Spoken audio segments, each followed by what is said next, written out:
Hello, everybody, and we are only weeks away from Avengers Infinity War. My name is Giovanni from BackYard Flick Reviews. My cousin Ivan is joining me, and we're going to do a special video. We're going to rank all of the MCU films, number 18 through all the way to number 1, from the worst to the best. This video is going to be divided in 3 parts, and I'm going to do a giveaway for each individual video. So make sure you follow the instructions on the description of the video. Must be a subscriber to my YouTube channel, BackYard Pictures. Must have a mailing address within the United States. Part 1 of the MCU ranking video, I'm going to give away a Funko Pop of Iron Man. So that's the giveaway for this video. So again, make sure you are subscribed to my channel and have a mailing address within the US. Alright, so our ranking begins now, starting with the number 18. He doesn't know my list and vice versa.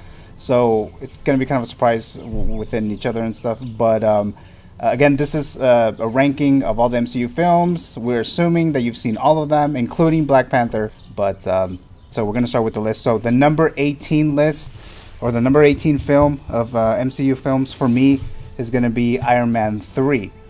And I find that Iron Man 3 is definitely the weakest film of not just the Iron Man trilogy, but obviously the whole series, the MCU films. They bring up some villain, the Mandarin, and then he turns out not to be that same villain, and then it became that it was going to be someone else. It was Guy Pearce, and I just didn't really care for the storyline.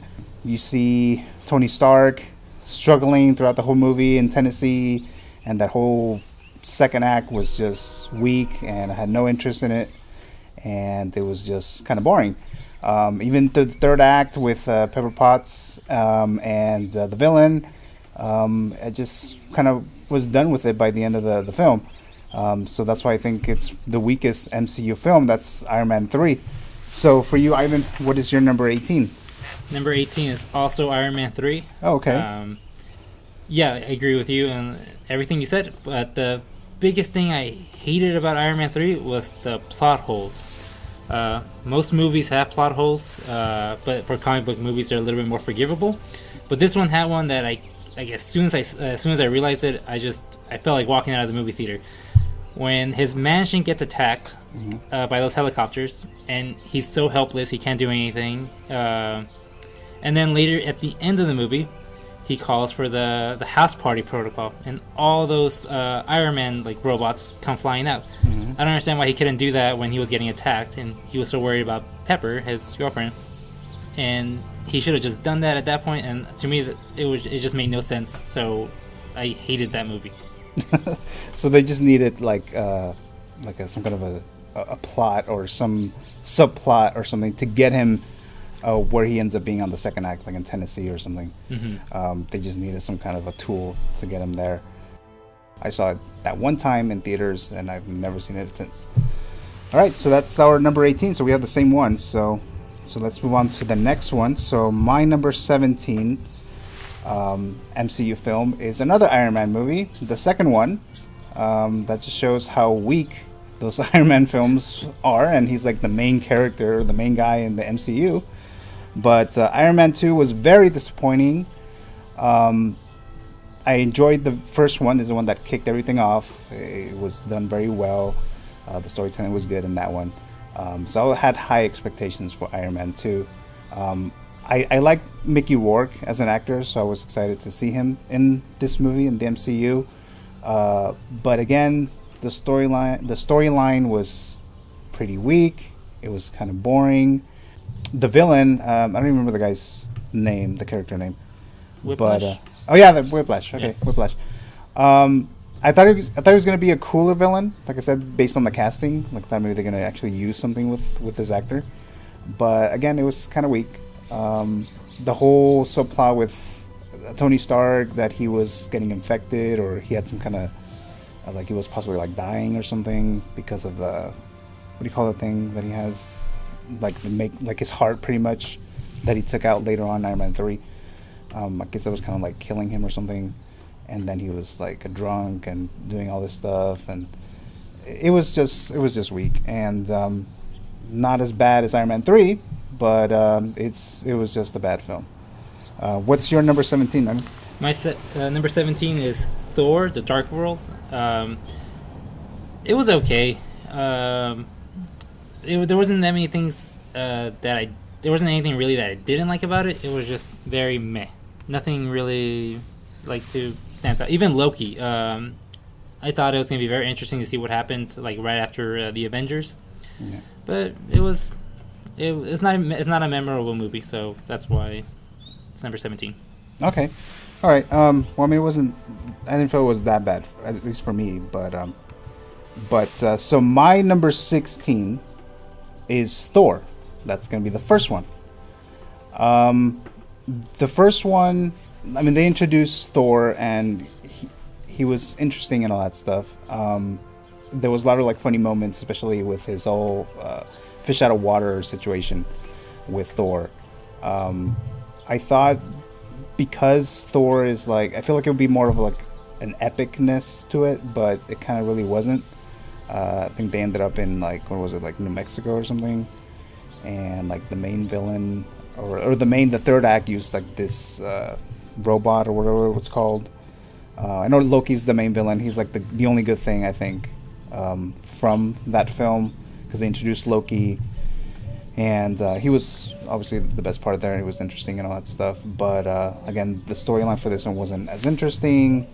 And Natalie Portman, I know she's a good actress and all that stuff, but the little romance there, I know it's part of the comics and all that stuff, but the romance, I didn't care for either. What's your number 16? My number 16 is Captain America, the First Avenger. I did like the beginning of it, especially the special effects they used to make what's his name? Oh, Red Skull? No, the Captain America, the actor. Chris Evans? Yeah, Chris Evans. I like okay. I like how they were able to make him look very scrawny. It was very convincing. But once it got down to the actual war part, and when he was attacking especially the action scenes, I did not like it at all. All right, so my number 15 in the MCU ranking is Captain America: The First Avenger. So the first films from Captain America and Thor are actually not that good. So surprisingly, they're not that good, and that should have been a really strong solo movie, because you should want to be able to continue watching it, right? Continue watching these characters. So you mentioned the CGI with a scrawny Chris Evans, but I actually didn't like that. It didn't seem to me like it looked too realistic. I mean, you can see like the little skinny body, and then you see big ass Chris Evans' head. So it definitely looked kind of fake to me. Like it didn't look right to me. Like you can tell that it's not that good. As far as the story wise, like you said, the beginning was good. I like the whole World War II aspect with Red Skull when he finds like the Tesseract, I think, and all that stuff, and that they're using that. That's the first time that we see like the first Avenger, I guess technically, as far as the timeline. So I mean, I like the whole showing Captain America or Steve Rogers showing his heroism and all that stuff. But again, the story, like in the second act, starts to drag, and then towards the end, I mean, it was a cool finale and stuff like that, but it wasn't, the strongest. There's a lot of better finales or the third act in MCU films. I did get the sense that Chris Evans was going to be a good choice for Captain America. I wasn't a huge supporter of him being Captain America, only because he was already the Human Torch for Fantastic Four. So I thought that maybe it'll distract me, like, oh, I only see the Human Torch, I don't really see Captain America. But he's definitely the better choice for Captain America, or the better choice, the better Marvel choice, I should say, for this MCU.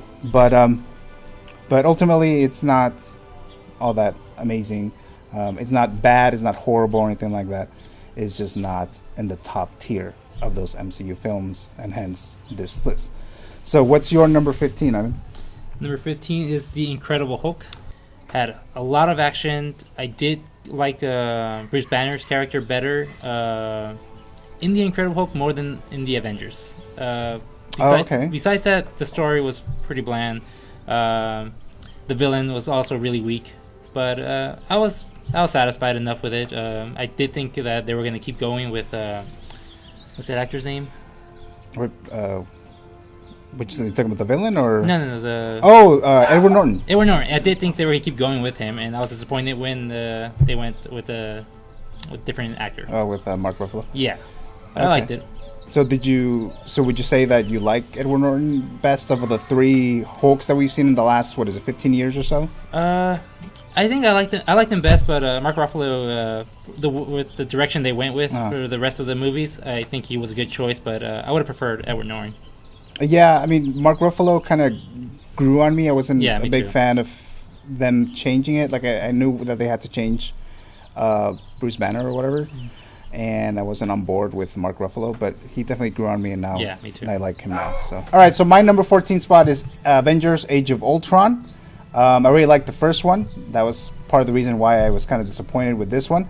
We got Joss Whedon, who directed the first one, so there's that certain expectation there. We got the introduction to some new MCU characters. I guess they were mutants, but they couldn't call them mutants at the time. They're enhanced or whatever the fuck. And so those characters were good additions to the film, to the MCU.